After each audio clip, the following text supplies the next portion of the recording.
Hello, everyone. So it's a crowded room. So I'm giving this talk for the third time on Laracon, which is really cool. And it's still really busy, so that's awesome. Just filling in a gap. So yeah, at least there's a talk instead of an empty room. So let me first introduce myself. I'm Bouwmann. You can find me on Twitter and GitHub. I work as Enrise as a developer. We are a self-steering company, which means I have a lot of responsibilities next to my development work. For example, I'm doing finance, doing planning, that kind of stuff. So it's not just doing like the development stuff, I'm also doing the business stuff, which gives like a real different kind of way of working. And it's really awesome. It gives you a lot of responsibilities. So if you have questions about self-steering or whatever, just hit me up after the talk. We can talk about that too. So I'm one of the top contributors on Laracast. I really enjoy helping others, sharing my knowledge about Laravel and teaching them new things about PHP in general. So Laravel is one of the biggest forums on the internet for Laravel. And it also has a lot of tutorials, mostly created by Jeffrey Way himself. And there's not only videos about PHP or Laravel, there's also Vue.js, CSS, like a lot of PHP general stuff, which are really awesome to look at. So I definitely recommend you to go watch some videos. A lot of that is free as well. Jeffrey sadly isn't here, but you will probably like it if you're going to watch some stuff. So today we will focus on design patterns that are used within the Laravel framework. We will dive into explanation of one of the design patterns. While doing that, we will do some PHP examples and then a Laravel example of that as well. I mostly learned this kind of stuff during college. We had to write Java, C++, and other languages, and the design patterns were always coming back. They were always the same, they always were doing the same thing, it was just a different language and a different structure. So in my daily job at Enrise, I try to apply these things as well. And it makes your code maintainable, readable, and testable as well. So most of us use design patterns on a daily basis, but we don't really realize that we're doing that. It makes our code cleaner, it looks good, it feels right to use them.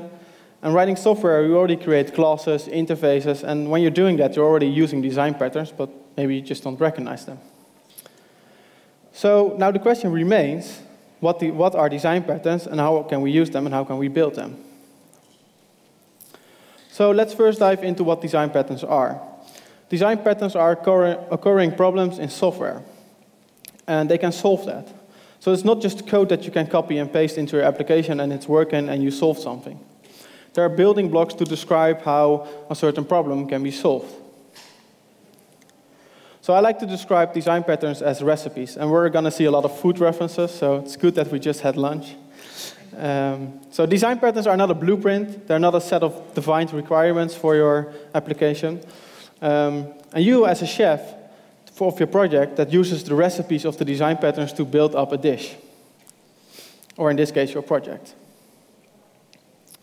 So for me, design patterns are about understanding the recipe behind the design pattern. And how to use it is up to you. So you might want to add some Vigor Roll Pepper to make it work better for your project. You're fine to do so. You're free. You have that freedom to do so. The design pattern only describes how to use it, not the implementation. So use your own imagination to build up the design patterns, but using the boundaries of those design patterns. So why would we use design patterns? The goal is to build maintainable code. You want to build a code base that will work for like 3, 5 years, maybe 10 years. You want to build something that's maintainable, that you can extend, that you can test. So in the end, improving readability, coupling, and consistency throughout your application all contributes to that maintainability. So when we build an application, we want to make the code look beautiful and structured as well. So design patterns can help us achieve that. And in the end, it's all about understanding the technical language about the design patterns. Note that there is no silver bullet for this. So a design pattern can be awesome, but it maybe doesn't apply for your application. Don't force yourself to use that design pattern. It's not going to work. You have to recognize it and then apply it. So I mentioned maintainable code a few times already. Maintainable code means that it's easy to modify or to extend, just like a package, for example. And at the heart of that maintainability is carefully structured code that is easy to read. And that's one of the most important things about maintainable code. So code should be easy to dissect, and it should be a component, like that it's easy to extend or easy to remove, easy to adjust it. So we want to modify it without having the risk that it will break our application. So that's why you use smaller components. So the following 5 subjects combine the full definition for maintainability, for maintainable code for me as a developer. So code should be readable, it should be understandable, it should be structured, it should be testable. And we want to add new features without refactoring the whole structure all over again. So that's where a design pattern comes in. It will give you the structure you need for your application without actually needing to refactor every time when you want to add a new feature. And finally, debuggable code is also important. If you have a bug, for example, then it would be really nice if you can just find it really fast using Xdebug, for example, or using a new test. So that's why it's really important to see what's going on. So principles like dry and kiss can help you build that maintainable code. However, maintainable code isn't just that easy, like keeping these principles. You also can use design patterns to do that. And writing maintainable code just requires careful thought, so you need to think before you actually write your code. So this is where the design patterns come in. Let's dive into design patterns. So design patterns can be split into 3 different types. Let's go over all of them. Creational patterns. And these are all about creating objects. And it's hiding the logic behind classes. So you don't really care how your object is created, as long as it's created for you. You don't really want to know how it's done. So creational patterns solve the problem of complex initiation of objects. Structural patterns describe how inheritance should work between these objects. So think about an interface, for example. And it's all about realizing relationships between objects. And this solves the complex composition between objects. And behavioral patterns, finally, are about communication between objects. So it increases the flexibility to communicate between objects. So this is a list of all the design patterns, or at least the most common design patterns that are used within the framework. There are much more design patterns, but these are the most common ones. Sadly, we don't have time to go over all of them. I would love to, but we don't have time for that. So we will focus on these 4, and these are more beginner design patterns, but we will get more advanced while working through the design patterns. So, factory pattern. Let's first look at an abstract example. So let's say we want to make a pizza. Everybody likes pizza, right? So for a pizza, you need ingredients. And it's not just one, you need multiple ingredients for that. So for example, cheese and tomatoes. So when we look at cheese, for example, when we want to make cheese, we have to go to a cow, milk the cow, collect the milk. After milking the cow, we need to process the milk, we need to heat it up, and we need to cool it down, and we need to shape it in the correct form. And after that, we need to wait a few weeks until we have solid cheese, until it actually can be called cheese. So we as the Netherlands love to do this, of course. So instead of waiting for weeks, we simply go to the supermarket, and we buy a piece of cheese. So in this case, the supermarket is the creator of the cheese. So we request the supermarket to give us a bit of cheese, and they just provide it for us. So they're actually here the factory. So we don't really care how the cheese is created as long as we can buy it there. And same goes for all the other ingredients, of course.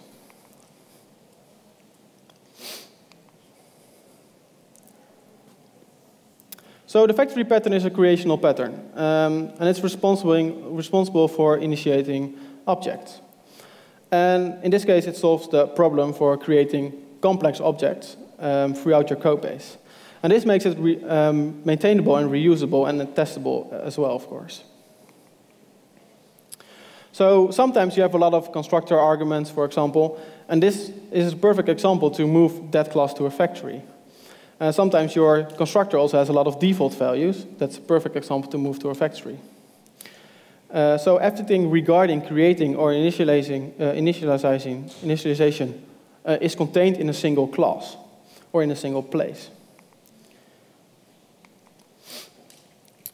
So if we look at an example, this is like a real simple example of a factory. The pizza factory is responsible for making a pizza. And we don't really care how the pizza is created. We just want to ask the pizza factory, give me a pizza.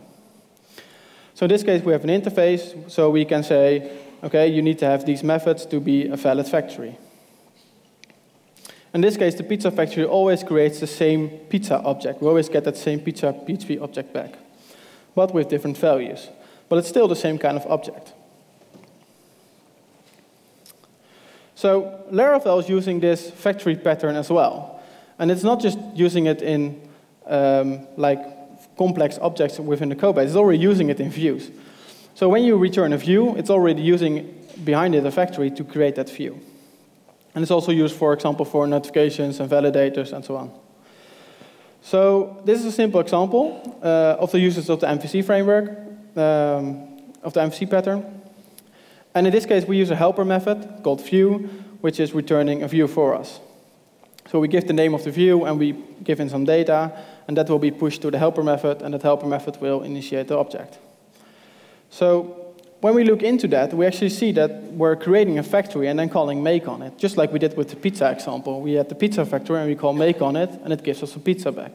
In this case, we have a factory, call make on it, and we get a view back. So in the end, the factory makes the view and returns it for us.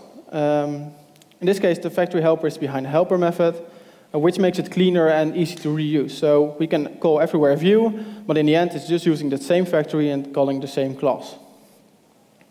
So we now have one place that is responsible for creating this view. So it's maintainable, it's reusable, and we can test it easily. So when we zoom into that make method, we can see how the factory is used. So Laravel is doing a few things here. It's building up the view, but in the end, it's just returning new object. In this case, a view. So that's what we want. We just want, just like the pizza, we just want that object back. We don't really care what kind of values it has. We just want that object back. So we always get the same object. So another example is the validator. Just like the view class, we call make on it, and in the end, it will return some object. In this case, a validator object. So in this case, the object is a bit more complex, but it's still suitable for a factory. And as long as that validator object is returned, we're adhering to the factory pattern.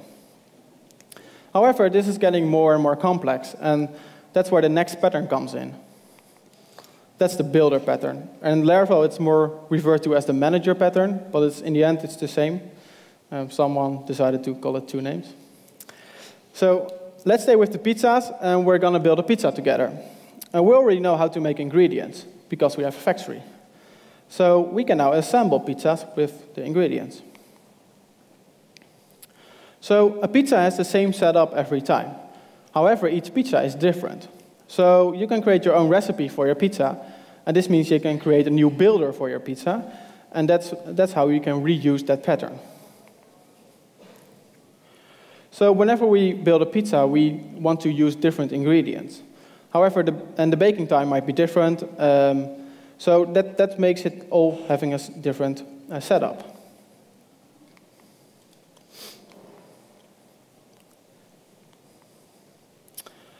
So in this case, a pizza baker, for example, is using different builders to build up different kind of pizzas.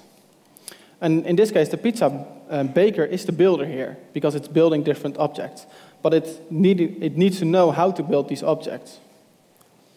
So in the end, the pizza baker provides us with an object, in this case a pizza, where the manager will later on return us an object. So this is also a creational pattern. And it's responsible for building complex objects. And it can use factories to actually build up these objects. And like I said before, it's more called the manager pattern in Laravel. We will come to some examples later on.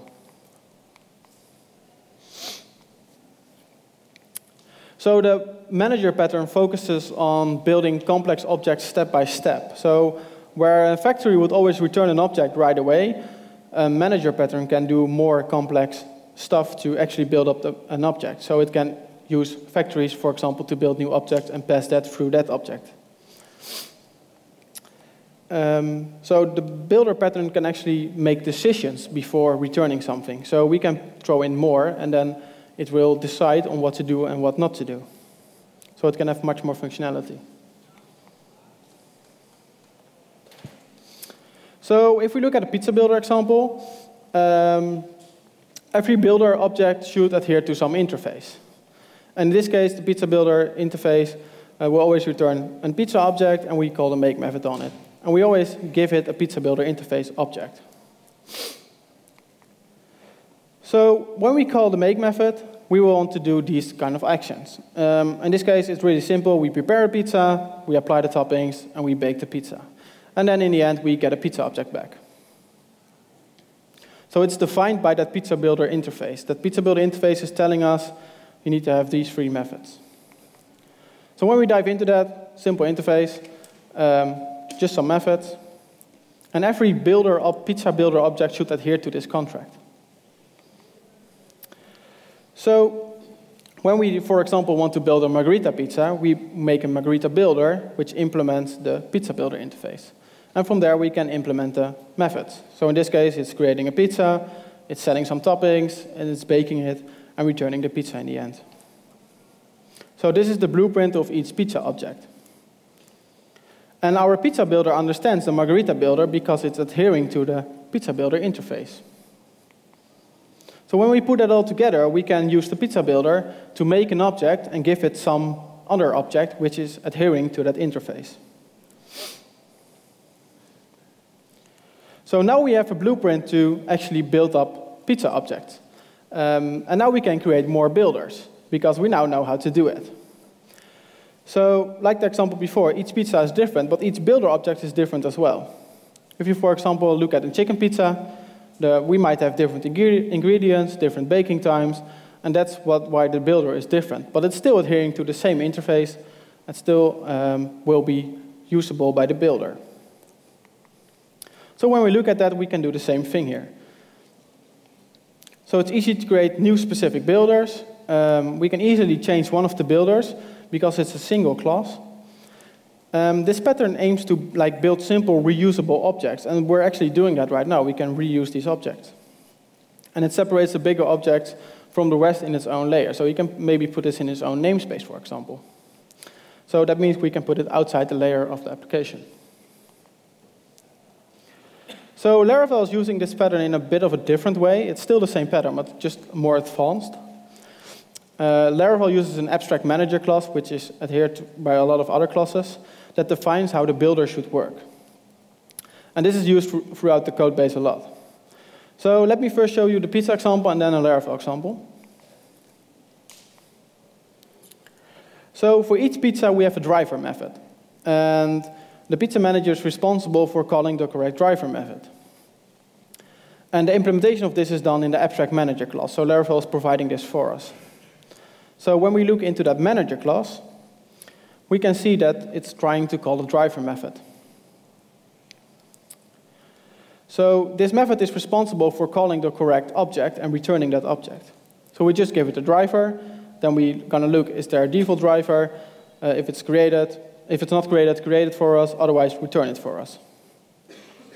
So if we, for example, give it the string margherita, it will call create driver with margherita parameter, and then we'll try to create a driver for margherita. So if we dive into that, we can see that when create driver, we're trying to call a method called create margherita driver. And if that method doesn't exist, we will throw an exception. So you probably have already seen this method once before. For example, if you did something wrong in one of your config files, you get this exception. So you can never create a pizza that doesn't exist. So now we can see that if we call margherita on it, it will, underneath it will call the create margherita driver and then return that object. Now when each builder has the same interface, we already know what kind of object we're going to get back. So this way we can reuse that object and work with that object. So now we can ask the pizza manager to give us a margarita object or a chicken object. So this way we can reuse objects and easily use one class to build up objects. So Laravel is using this technique in a lot of places. And the most obvious one is the mailing class. And it's called the transport manager. And it's used for sending emails. So based on the driver name, it will try to call the correct transport class.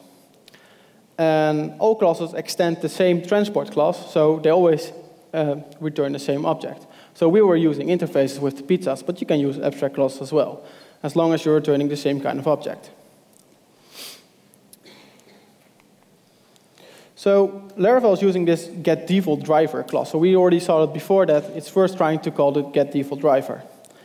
And the default is always in the config file. So in this case, mail.driver is normally set to SMTP. And you're filling it in your .env file, but in the end, it's just a config file.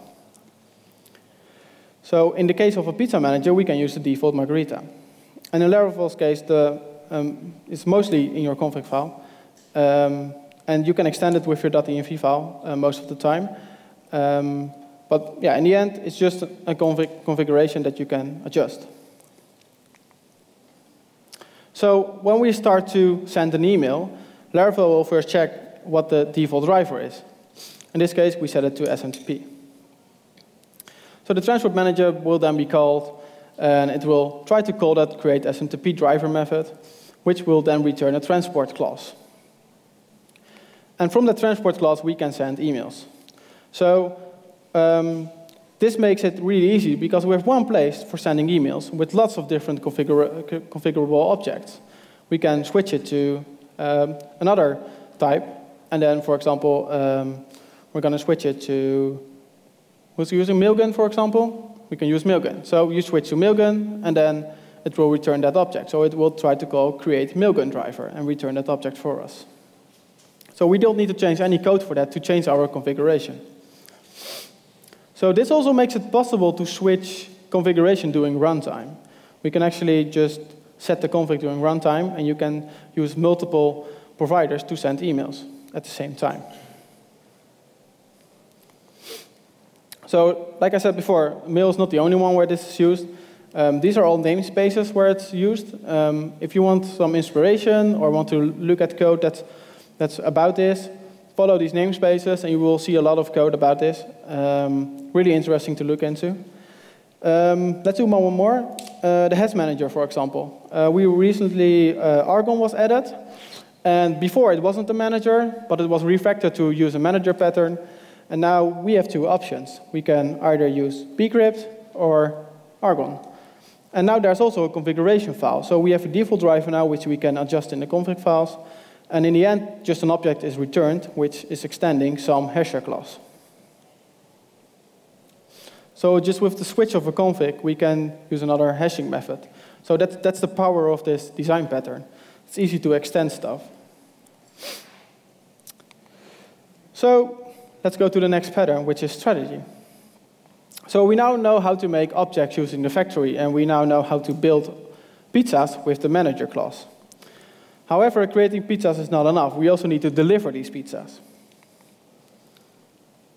So delivering pizzas can be done in many ways. For example, on a scooter, on a drone. It's 2018, right? We can do this. And since I'm from the Netherlands, we can do it by bike as well. This is very dangerous. If you've ever been in Amsterdam a few days, or today, or maybe less yesterday, these are dangerous, these pizza drivers on bikes. They're crazy. So in this case, the strategy doesn't really matter, as long as the pizza is delivered on time. That's what we want. And we can say that the delivery method, or delivery way, serves the same purpose, delivering the pizza on time on the correct location. So this is a behavioral pattern, and it delegates to the different algorithms it provides. And that sounds really fancy, but it's just pretty easy to explain. And it's about defining a family of algorithms that are interchangeable, for example, with an interface. But the most important thing is that the implementation is in different classes. So they're using the same interface, but the implementation is in different classes. So this is the perfect example of the open-close principle. The interface is easy to extend or implement, and it's closed for modification, because if I remove an object or one of the methods from my interface, I will break all the other classes. So in the end, the implementation needs to adhere to that contract. So if we look at an example, we're going to do a delivery strategy, and we have one method deliver, and we're going to give it an address. So let's say we're going to make multiple delivery strategies. Each strategy needs to adhere to this algorithm or to this driver method. And each strategy is responsible for implementing that delivery strategy. We don't really care what it's doing as long as it's doing that delivery. So in this case, we have a bike delivery. It's using a bike route to determine the cost, and then the deliver time, and echoing some stuff out. We don't really care what it's doing as long as it's adhering to the contract. So you can do anything here. And yeah, you just call a third party, for example, that's going to deliver the bike. That's fine too, as long as it's happening. So we can now create a pizza delivery class that will do the strategy for us. So we can call a strategy on it. So because we use the delivery strategy interface, we can now just create a pizza delivery that's implementing that interface. So if we give it an object that has that interface, we can call it a strategy. So now we have one delivery that's calling the delivery method, and then giving it the correct delivery method and an address. So this makes it easy to create new delivery methods. We can reuse this pattern. So for example, the drone one is doing some other stuff, and it's adhering to that same interface. So now we have the same thing is happening here, but with different options for delivery. But as you can see, you can just swap these around, and it's doing the same thing, only the implementation is a bit different at the back end. So these implementations are now interchangeable, which is one of the important keywords for this pattern. And each strategy is encapsulated in its own class, which makes it easy to implement, easy to adjust, and we can easily test it. So Laravel is actually using this pattern only on one place, and that's within the translations. And Laravel has most of the time only one implementation for this, but we can add more if you want to. But by default, it's just one implementation. So there are multiple strategies for translations, and Laravel is having two, but we're actually using one in production, and one is used in the tests. We'll come back to that. I'll also come back on the service provider part. So we can see there's a Singleton, which is returning a translator object, and it's giving some loader. And the loader is here the interface, is the interchangeable algorithm. So the Singleton basically ensures that we always get the same object back. So we always get the same translator object back. So if we put both examples next to each other, we can see that they're actually interchangeable. Like the file loader, we're going to give it either a configuration of some loader, and then we can call the trans method on it, just like we had the deliver method on it. And in this case, the trans method only requires a string, and then will do its work for it. And then the loader method, the loader, in this case the file loader, will use the files to get the translations and then return the correct translation for you. So just like we pass in the delivery strategy to the pizza delivery class, in this case the file loader is one of these strategies. So when we dive into this loader, we can see that there are two implementations of it. So one is the file loader and one is the array loader. And the reason that we're using the array loader is just because the tests are so much faster. Because I/O is really slow, and if you just can read the translations from an array, it's so much faster. So it's only used for testing purposes, but that's the power of this framework, right? Of this design pattern. Instead of like using the default that we're already using, like files, we're using an array, which is much faster and gives us much more flexibility. So this is, for example, one of the tests. So instead of using the file loader, it's using the array loader. As long as it adheres to that loader interface, we're doing just fine. It's returning some translation object. So these strategies are now interchangeable, and each do the same thing. And we only have one interface to work with, so that's really nice for us as a developer. So final pattern, provider pattern. Now that we know how pizza ingredients are built with factories, and we know how pizzas are built in general with the manager pattern, and we know how to deliver them, we need to do more than that. We need to build our own company. And for that, we need the provider pattern. So we can build up a pizza franchise, for example, for Domino's. They're doing franchises, so we're going to build our own franchise. And in this case, Domino's is the provider for us. And they provide us with the recipes and the builders and the ingredients that we need to build up our own pizza company and to set up our franchise. So we only need to run that franchise to actually earn money, but then we use the given tools from them, so it's like a service they provide for us, to build up our franchise. So this pattern is the perfect example of tell, don't ask. The provider makes it possible to extend your application, but we can't extend the service that they are providing. It's like a plug-in to your application. And PHP uses Composer as a package manager, and that makes it easy to extend your application. So we can now use packages to pull into your application, and then we're using already the provider pattern. So the key here is that it provides a service. So it provides some class, or maybe multiple classes, that you can use in your application. So we register something in the IOC container. We're telling Laravel that we're going to implement some kind of service. We want to get something available. And so this talk can use its own pattern. Franz was yesterday talking about this. So if you went there, you probably already know how this is working. He talked about customizing Laravel, and, well, you need service providers for that. So if you don't know, if you have questions about it, use the documentation. There's a lot of information about it, and you can, of course, come to me afterwards. But let's keep it to the basic example. So in this case, we bind to the application a path or a string called pizza manager, which is returning some class, in this case, the pizza manager. So Laravel uses the service providers throughout the framework to build up the framework. If you open up your config/app.php file, you see a list of all service providers. And you can actually use these to build up your application, or you can remove or replace them. So for example, if you're not happy with Eloquent, you just remove it from your service providers and add in something else that is doing that for you. So it's not that black and white, but that's the basic idea of the providers pattern.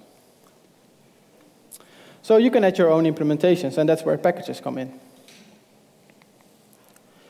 So when we register that class, we already registered the pizza manager class. We have two ways to actually retrieve the class. We can either use the full namespace of the package, or we use the string that we bound to the application. So if we use the app helper, we just use the string, and then we get the same object back. And then we can call the method on it. So we already created these builder patterns and so on, so we can use that in our manager. So this is a really simple example because our manager only exists of one class, so we're returning only one class. There are packages that return much more classes or make them available as a service for your application. So instead of showing a food example, I wanted to show like a real example. A package everybody should have used in his life for Laravel is, of course, the Laravel debug bar. It's really easy to use it, and it gives you a lot of extra information for your application, but it's also using this pattern. So it's a perfect example for it. So we registered the Laravel debug. So this is happening in the package, in the service provider of the package. So we register the service provider class, and then it's doing some things. And in the end, it's returning a debug bar object. And that's what we want. We want to return that object. And that object is a service that we can use. So in this case, the provider pattern helps us extending the framework. And it's easy to replace some of these providers as well. And that's mostly in the form of packages.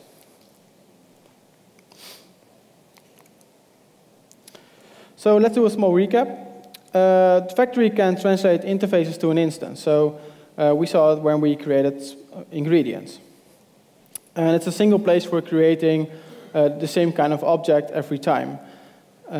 So it's like building small objects in a class. So the builder pattern it can do configuration to build up an instance and return it in the end. It can use the factory pattern as well to build up stuff.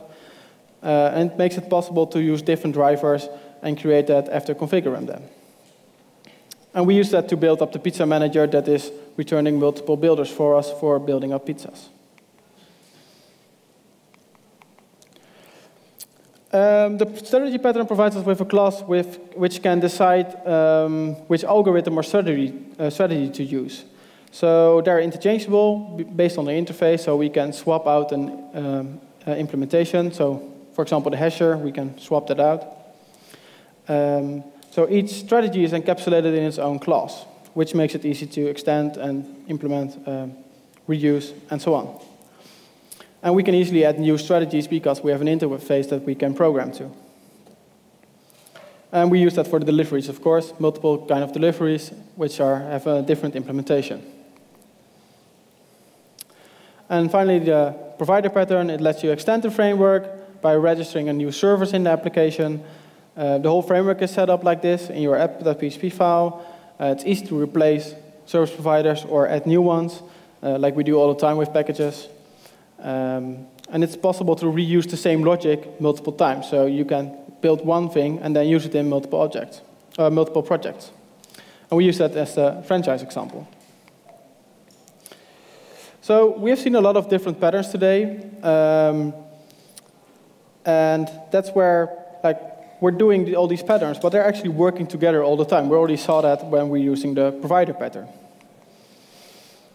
So, for example, when we register this, you're already using the provider pattern, and then the pizza manager is created, so which is using the builder pattern, and the builder pattern is using factories. And there's also some interfaces, which makes them interchangeable. So we're using all these patterns at the same time. So everything works tightly together, which makes them the perfect dish together. So I would like to advise you to be that chef, build your own things, and use these patterns to do that. If you want to learn more, there's a lot of design patterns online. This is a really good link. I will put my slides online and tweet about it, so if you want to know more about it. That's basically it, guys. Thank you.